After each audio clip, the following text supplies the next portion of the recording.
गुबुन आफादनिफ्राय नुजाफैनो हानाय आफादगिरि नेहाथारि दैदेनगिरि आरो जोंनि मावि बिथा आरो आनन्द बिटिनि आरो निसिमा ओनसोलनि हालामनिफ्राय नुजाफैनो हानाय गासैबो रायजो राजा आइ आफा बिदा फंबाय बिब' बिनानाव साफ्रोमनिसिमबो आङो दिनैनि बे मेलनि जानानै आङो साफ्रोमखौबो गुरैयै गोसो गोरबोनिफ्राय हामबाय।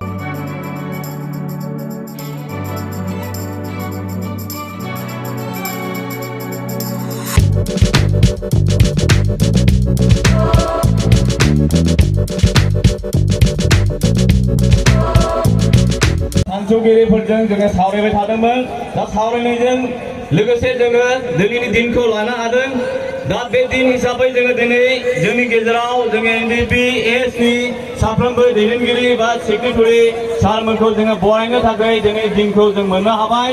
जे जोंनि बर'फोरनि थांनानै थानायनि एबा जोंनि बर'फोरखौ रैखाथि होनो जाय जोहोलाव जोहोलावजोफोरा जोंनि बर'फोरनि थाखाय गावसोरनि जिउखौ बावलांबाय, बिथांमोनखौ आं गिबियाव आङो गोसो गोरबोनिफ्राय बिथांमोननि जिउसिम आङो साबायखर बावहरग्रोनाय जाबाय। जायफोरा जोंनि बर'नि थाखाय जायफोरा गावनि जिउखौ बावलांबाय, बिथांमोननि जिउनि आलो गोजोननि थाखाय आङो इसोरनिसिम आरज गाबग्रोनाय थाबाय आरो बिथांमोननि न'खर थालांनाय न'खरफोरनिसिम आङो साबायखर बावग्रोनाय जाबाय। बिथांमोननि गेजेरजोंनो जाय जोहोलाव जोहोलावजोफोर एबा जोंनि बर'नि जे बिर जोहोलावफोर बिथांमोननि जि बर' खावलायनाय जाबाय।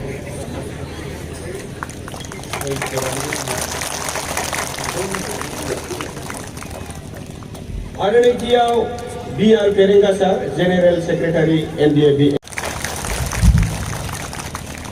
आरो थामथियाव PDMB नि आफादगिरि मानगोनां जेब्राराम सार मुसाहारिखौबो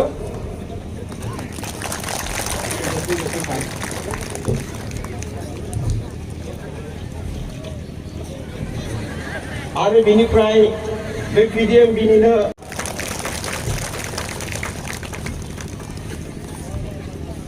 आरो बिनि उनाव NDPS निनो हम सेक्रेटारि बि सिनाय थाबाय। बिनि उनाव बि नाइसन स्पिकार NDPS बिथांखौबो गावनि सिनायथिखौ होनो थाखाय खावलायनाय थाबाय। M मोनाबिलि गेम एन्ड स्पर्ट्स सेक्रेटारि बिथांखौबो गावनि सिनायथिखौ होनो थाखाय खावलायनाय थाबाय।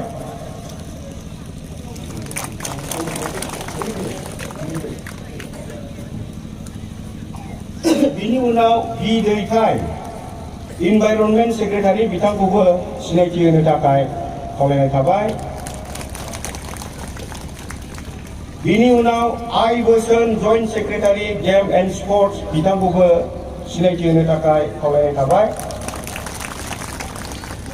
बिनि उनाव जोंनिनो अनजालु मालिबिटा ओनसोलनिनो गैयाब्लाबो आजिलै 9 बोसोरसोनि सिगांनो NDPS आव सहैनाय नायल' जाल' जोंनि मान होजाथाव आदै हगमा समफ्रामारिनि फिसाला जेलसिं समफ्रामारि अर्थात सि जोथोन डिपुटि आर्मि चिफ बिथांखौबो गावनि सिनायथिखौ होनो थाखाय खावलायनाय थाबाय।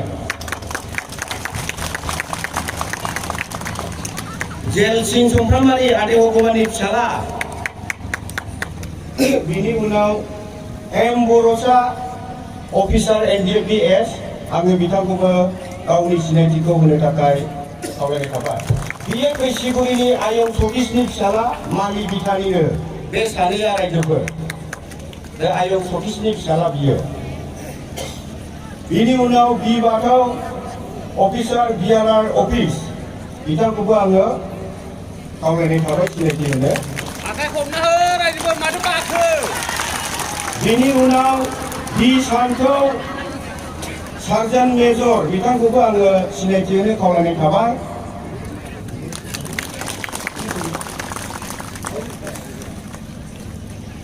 बिनि उनाव बि दन्दा बिथांखौबो आङो गावनि सिनायथिखौ होनो थाखाय खावलायनाय थाबाय।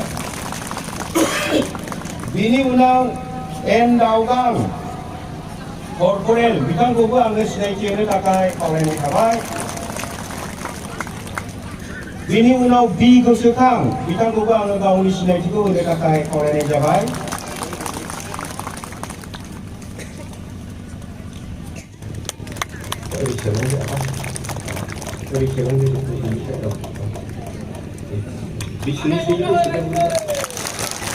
आखाइ खबनानै हो बयबो अननानै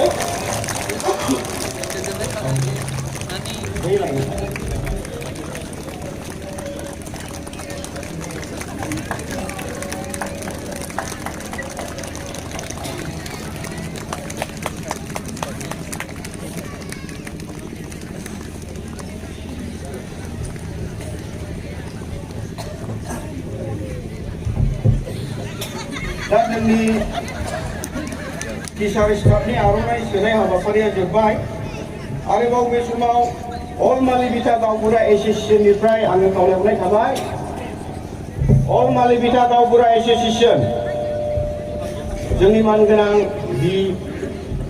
बि सावरायग्रा सार आरो लोगोसे फेरेंगा सारखौ गसंनो थाखाय खावलायनाय थाबाय।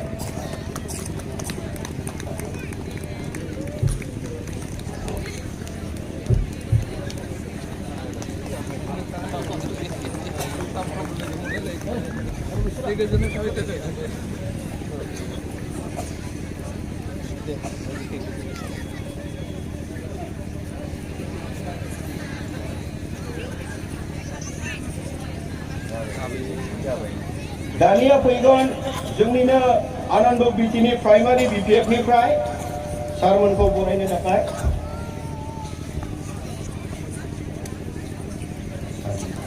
आनन्द बिटिनि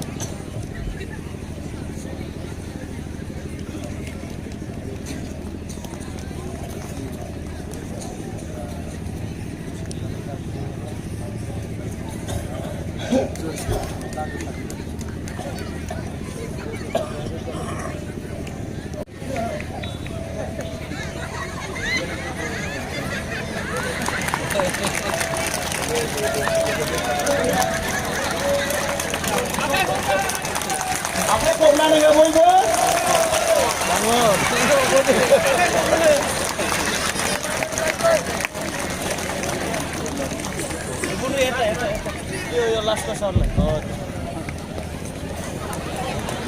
नेपाली गोर्खा समाज के मालिबिटा नेपाली के दे हामबायसै। बिनि उनाव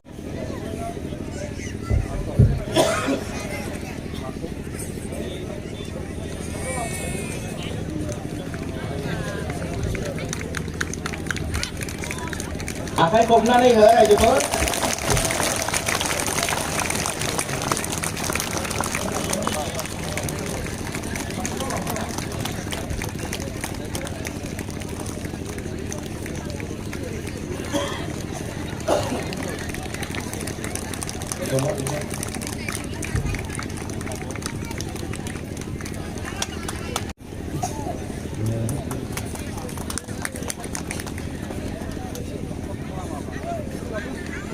आखाइ खबनानै हो अननानै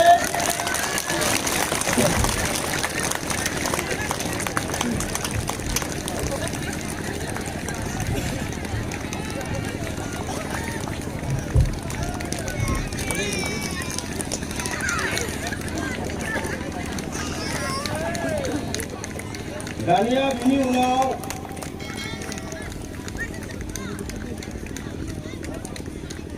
मालिबिटा प्राइमारि बिपिएफनिफ्राय बि सावरायग्रा सार आरो बिआर फेरेंगा सारखौ बरायनो थाखाय हास्थायदों। बिथांमोनखौ खावलायनाय थाबाय। सेक्टर अर्थात अंगनाबादि सारमोनखौ एसे गसंबावनो थाखाय खावलायनाय थाबाय। आइसिडिएस स्टाफ मालिबिटा सेक्टर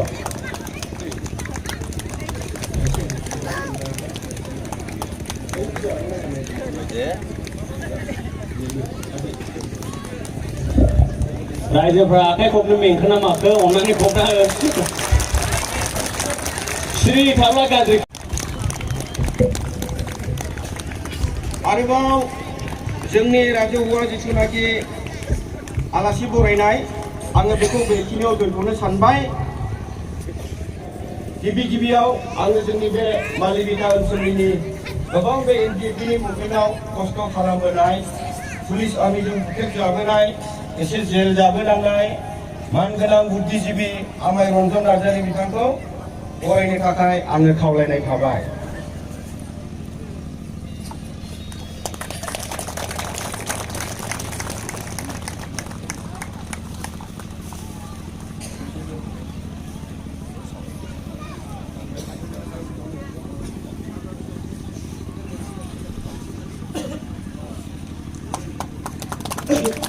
बिनि उनाव बे रोखोमनिनो खस्थ' मोननाय मानगोनां आदा रतननि परिबार बाजै अमेलाखौबो आङो खावलायहरनाय थाबाय।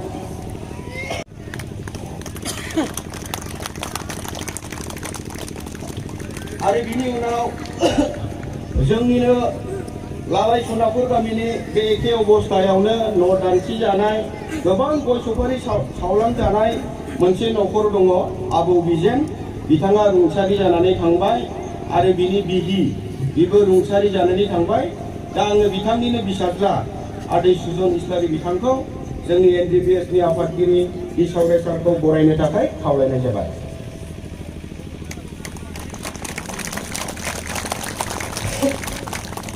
बिनि उनाव जोङो मोनसे जोंनि बे मालिबिथा ओनसोलनिफ्राय रुंसारि जालांनाय माखासे एनडिएफबि केडार बिथांमोनखौ जोङो दिनै बिथांमोननि न'खरा बिथांमोनखौ बरायनो हास्थायदों।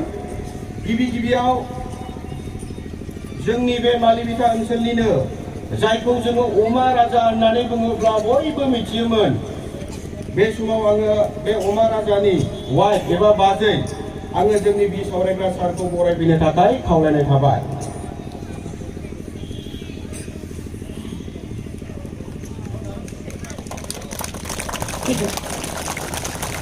बिनि उनाव जोंनिनो मालिबिथा ओनसोलनि सनापुर गामिनि मानगोनां अबिनाश आरो फुंखा बिथांमोना सासे बिमा बिफानिनो खावलायनाय थाबाय। बिथांनि सानै गथ'आ एनडिएफबि जानानै रुंसारि जालांदों सनापुर लालायनि। बिनि उनाव जोंनिनो बै समाव काउन्सिलनि मेम्बार जोंनि बे मालिबिथा मान्दारगुरि गामिनिनो बिथांखौ आफादनाव एन जांख्ला होननानै बुङोमोन। दा बिथांनि न'खरनिफ्रायबो मानगोनां आफादगिरि बिथांखौ बरायनो थाखाय आङो खावलायनाय थाबाय सावरायग्रा सारखौ।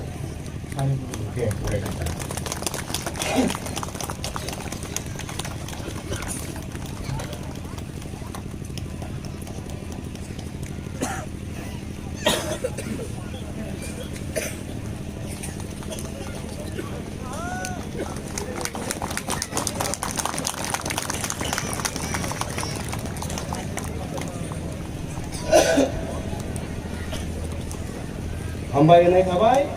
आरोबाव बे समाव जोंनिनो एनडिपिएसनिनो केडार हिसाबै रुंसारि जालांनाय सुगावआव हमजानानै बिथांनि नामा आगुना बसुमतारीमोन। बिथांनि फिसाज्ला दंफैयो मानगोनां प्रेसिडेन्ट सारखौ बरायनो थाखाय खावलायनाय थाबाय।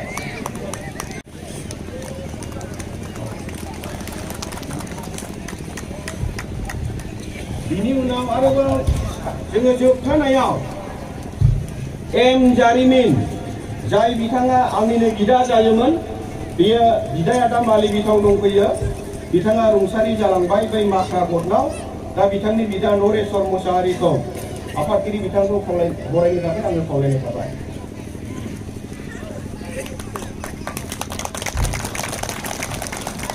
दा आलासि बरायनाय हाबाफारिया बेखिनियावनो दोनथ'बाय। अखाबो फैबाय।